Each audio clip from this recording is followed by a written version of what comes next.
बांग्लादेश में सरकारी नौकरी में आरक्षण खत्म करने को लेकर जुलाई से ही हिंसक प्रदर्शन चल रहे हैं, लेकिन सुप्रीम कोर्ट के आरक्षण खत्म करने के आदेश के बाद प्रदर्शन कुछ दिन के लिए रुक गए थे, जिसके बाद अगस्त में फिर से प्रदर्शन भड़क गए और हजारों इस्लामिक कट्टरपंथियों ने देश में लगे कर्फ्यू का उल्लंघन करते हुए ढाका की सड़कों पर मार्च किया और बाद में प्रधानमंत्री के आधिकारिक आवास पर हमला बोल दिया और आरक्षण विरोधी प्रदर्शनकारी पीएम भवन में घुस गए।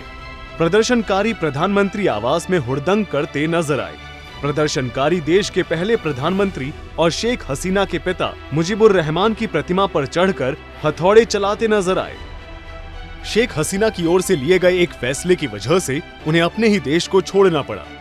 देश में स्वतंत्रता सेनानियों के बच्चों को सरकारी नौकरियों में 30% से ज्यादा आरक्षण देने के नियम के खिलाफ आंदोलन शुरू हुआ, जिसको सरकार ने बदलने से इनकार कर दिया और छात्रों का आंदोलन भड़क गया। बाद में यह मामला सुप्रीम कोर्ट में भी पहुंचा। सुप्रीम कोर्ट ने पुराने नियम को रद्द कर दिया और सरकारी नौकरियों के 95% रिक्त पदों को मेरिट के आधार पर भरने का आदेश दिया। सुप्रीम कोर्ट ने स्वतंत्रता सेनानियों के बच्चों को सिर्फ 5% आरक्षण देने का आदेश दिया। हालांकि तब तक काफी देर हो चुकी थी, आंदोलन पूरे देश में फैल चुका था। दरअसल सोमवार की सुबह हजारों की तादाद में प्रदर्शनकारी सड़कों पर उतर आए। पुलिस और सेना इन प्रदर्शनकारियों को कंट्रोल करने में नाकाम रही। प्रदर्शनकारी सुरक्षा घेरा तोड़कर संसद भवन में घुस गए, जहां गृह मंत्री के सरकारी बंगले को फूंक दिया। ढाका की गलियां उपद्रवियों से पट गई। प्रदर्शनकारी उत्पात मचाने लगे, सरकारी संपत्तियों को नुकसान पहुंचाना शुरू कर दिया। इसके बाद आर्मी चीफ आनन फानन में शेख हसीना से मिलने पहुंचे और शेख हसीना को पीएम पद छोड़ने के लिए 45 मिनट का अल्टीमेटम दिया। सेना प्रमुख वकार उज जमात ने कथित तौर पर शेख हसीना को पीएम आवास से सुरक्षित बाहर निकाला। जब तक प्रदर्शनकारी पीएम आवास में दाखिल होते, शेख हसीना प्रधानमंत्री आवास से बाहर निकल चुकी थी। इससे पहले उन्होंने अपना इस्तीफे पर आर्मी चीफ की मौजूदगी में साइन कर दिया। इस्तीफा देने के तुरंत बाद सेना की ओर से शेख हसीना को देश से बाहर निकालने का प्रबंध शुरू कर दिया गया।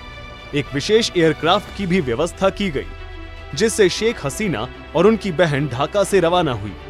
हसीना का विमान गाजियाबाद के हिंडन एयरबेस पर लैंड हुआ, जहां भारत की ओर से शेख हसीना का गर्मजोशी से स्वागत हुआ और भारतीय सेना के अफसरों ने शेख हसीना के लिए रेड कारपेट बिछाई। सड़कों के ऊपर 5 लाख लोग थे जिन्होंने ये ऐसी जो तहस नहस किया पार्लियामेंट हाउस को, प्राइम मिनिस्टर हाउस को, और जो चीज़ें थी वो चोरी करके खाना प्राइम मिनिस्टर हाउस में खा रहे हैं और चीज़ें चोरी कर रहे हैं। एक बहुत ही दुखद सिचुएशन है किसी भी कंट्री के लिए ऐसा होना। और इसी समय हम लोग देख रहे हैं कि हिंदुओं पे तो जो अत्याचार हो रहे हैं वो एक बहुत टेंसफुल सिचुएशन है, वो ठीक नहीं है। जहाँ पे हमने देखा इस्कॉन टेम्पल को जलाया गया, हिंदुओं के घरों को जलाया गया, हिंदुओं को टारगेट किया गया।